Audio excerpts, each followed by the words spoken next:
While Oswald Cobblepot makes his way back to Gotham, we see the Balloon Man create his own brand of vigilante justice. Welcome back, everyone. This is Jason. This video is going to be doing my review of Gotham Season 1, Episode 3, The Balloon Man. I'm going to cover some main bullet points of this episode.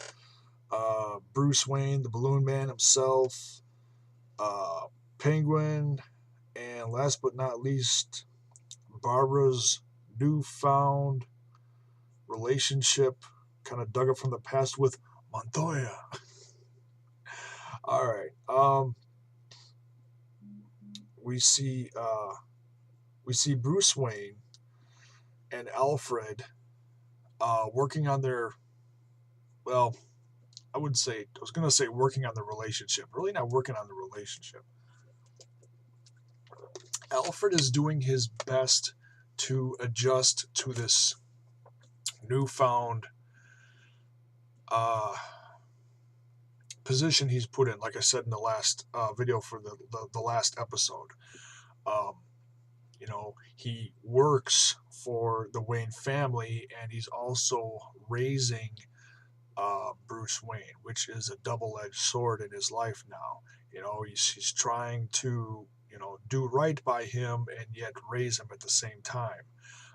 Quite the challenge for someone in Alfred's position. We see in this episode Alfred trying to build him up, trying to make him into a man, trying to guide him, trying to train him, as we see with some sword fighting or mock sword fighting, and at the same time trying to be a fun father figure, trying to kill two birds with one stone, and I think he's doing that very well. Also struggling with this at the same time, he's feeding him, and Bruce isn't eating, and it's like he's trying to train himself for something, or he's trying to become something. He's trying to test his strength, and Alfred's like, well, if you're going to be strong right now, you're going to have to eat, And we see by the end of the episode what strangely influences him to start changing his way of thinking. And I'll get to that in a little bit. But yeah, the main thing that this episode revolves around, mildly, and I say mildly because there's so many different things going on, is the Balloon Man. And like I said, starting off this video, he's creating his own brand of justice, whereas some people look at him as just another criminal. We see what he's actually trying to do is clean up the city his own way. He takes care of a corrupt guy. I can't remember the order. He takes care of a corrupt cop. The first one he took care of was some guy that worked for the city but ended up screwing people out of their pensions or something to that effect.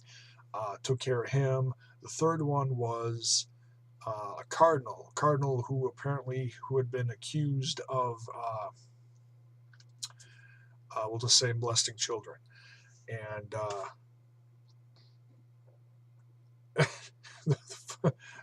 funny, the sick humor of this whole brand of justice is that, well, they are lifted away from society, but obviously what goes up must come back down. And we see that partway through the episode where the one crooked cop who is taken off goes splat on the street. Now, I heard someone else do a review on this saying that Cardinal Quinn,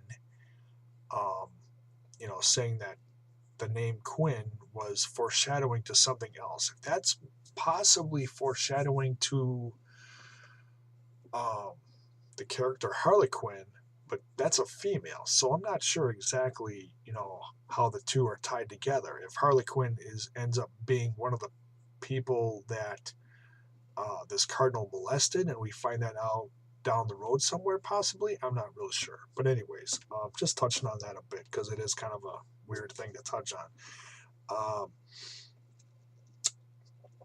And then, like I said, Oswald Cobblepot. As I was trying to put this video together, I had to restart it like 5 times because I could not say Oswald Cobblepot. I kept saying Oswald Cobblepot.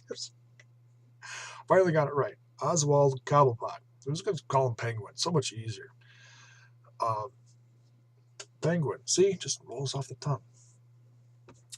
Penguin wastes no time coming back to Gotham, which it seemed like he was, trying like hell outside of Gotham to come up with a plan for more money. Finally, he was like, screw it. I'm coming back to Gotham and I'm just going to force my way in and do something bold. Well, I gotta say, he uses his brains, and man, just brilliantly played. Seriously, this I can't think of the actor's name. I've become more familiar with it, I'm sure, as I'm watching the series. It's Lord something.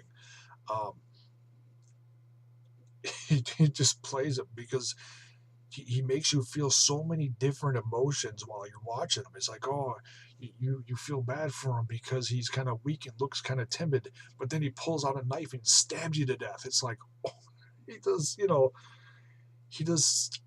he creates so many emotions with his character. It's really well done. Great job. We see him get off a bus, come back into town, and he's, trying to make his way around. Obviously, he's going to, need to eat, get clothes, get a job, something. And we see, works his way, takes out people in the process. I'm not going to go through every single little thing he did, but through, taking out this person and that person, makes his way to Maroni's. And we see Maroni for the first time. He's the other crime family in this series opposing Falcone. And obviously, Maroni doesn't know who this kid is, who Penguin, Oswald Cobblepot is. Kind of surprising because you would have thought that, how close he was to Fish Mooney and how close she is to Falcone, you would have think that his name would have come up somewhere, but obviously not. But nonetheless, well, he doesn't say who he is to Maroni. He calls himself Apollo or something like that, saying he's part Italian, which is very humorous because he doesn't look Italian at all. And he's like, oh, he's Italian on his mother's side, who he loves so much. And that was kind of funny. Oh, you love your mother. That's wonderful, So Maroni gives him some advice, gives him some money. And obviously, this is his chance to... It's kind of hard to tell what he's doing. Obviously, this is going to lead to one of two things. He's going to grow, he's going to, get more and more power in Maroni's family in order to take out Falcone, or he's going to take out Maroni himself from the inside and then go after Falcone, something like that. He's going to do something big, and he's going to do it very sneakily. I can see where it's going. It's just kind of hard to tell how he's going to do it. He's going to take over somehow, some way, because he's got the mind for it. He's just got to figure out how to do it. So there's that part. Oh, excuse me. One last thing with Oswald Cobblepot. I said it again. One last thing with Penguin. At the last scene of the episode, Jim Gordon is tired. He's beat up after finally putting away the Balloonman. He's beat up. He's tired. Barbara's going to get him a drink. I'll get to Barbara in a second. Got to backtrack a little bit. Penguin shows up at Jim Gordon's apartment in person, and that's the last scene of the episode, which, you got to wonder what kind of relationship he's going to have with Jim Gordon. That's going to be really interesting because obviously Jim Gordon did him a favor by not killing him and setting him off, telling him to go away. Well, now he's back. What is he going to do with Jim Gordon? I can't wait till the next episode to find out. And then we backtrack a little bit, talking about Barbara. We see earlier in the episode Barbara's past relationship with Montoya, that special crimes, I believe it is, detective, the female. Obviously, they have some kind of past. It comes out in this episode because, Montoya is trying to frame Jim Gordon for the murder of Cobblepot. Obviously trying to show Barbara how corrupt he is and that she's not safe with him. When Barbara is not convinced at all, well, maybe a little bit. Obviously Montoya, from their lesbian relationship in the past, getting high together in some way, shape, or form, because we see when they're talking, Barbara's smoking a joint in the apartment. So, yeah, she's got some kind of shady past. Obviously, Jim doesn't know about it. And, so everybody has something on someone else. And I can tell it's going to build and build and build and build throughout the season. So it's going to be interesting to see where that goes. So Montoya is trying to get Barbara to talk to Jim Gordon and find out whether he did or didn't kill Cobblepot, the penguin. So, as awkward as that is, seeing that relationship come out in this episode, it's going to, obviously, put a major test on Jim Gordon's and Barbara's relationship. And we also see in this episode, Jim Gordon still trying to, walk that fine line between good and evil, and keeps getting pulled into that gray that Harvey Bullock's in. But they really are starting to work well together. As much as they don't like working with each other, you can tell the chemistry is starting to build by the end of the episode when they finally nail the Balloon Man. Now, like I said, I've seen a couple of reviews of this episode, and they leave out one point. As insignificant and as odd as the Balloon Man character seems to be in this episode, because it's like, okay, well, we know the penguin's going to become this, or we know Cobblepot's going to become the penguin. We know Enigma is going to become the Riddler, and we know this person's going to become this. We know this person's going to become that. Where does the Balloon Man fit in this? We see when the reporter on TV pops up on the TV talking about how Jim Gordon catches the vigilante, the Balloon Man, and Alfred and Bruce Wayne are discussing it.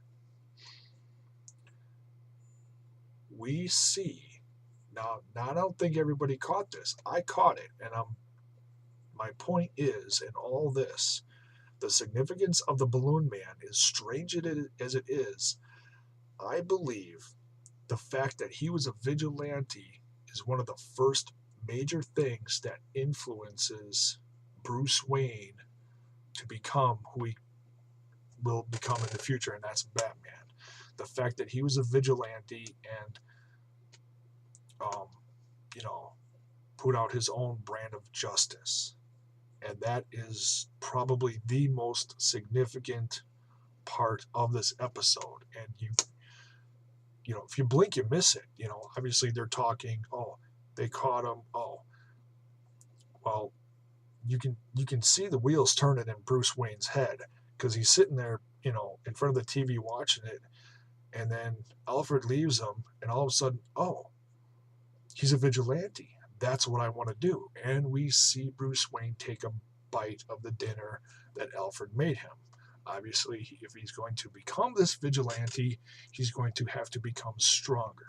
So we see that the Balloon Man is a major influence in Bruce Wayne's decision to become Batman. Well, eventually become Batman, but to more or less become this new vigilante. So that is probably the most important part of this episode. Great episode. It took me a second to figure it out, what the significance of all this was. Come here.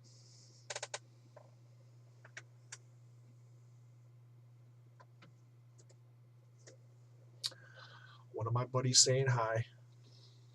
She loves to be on video. Say hi, Shadow. I'll be with you in a second, baby girl. All right, so that's my review. What do you think? I think the series is moving along great.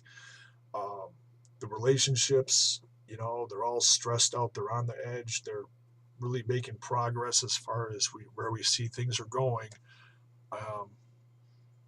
In the overall hunt of Jim Gordon trying to find the Wayne's murderer. And that's the underlying, plot thing to all this too, is Jim Gordon, as we see all these different things happening in the show, the underlying thing is Jim Gordon trying to find, solve that case. So that's it for this one. Thanks for watching, guys.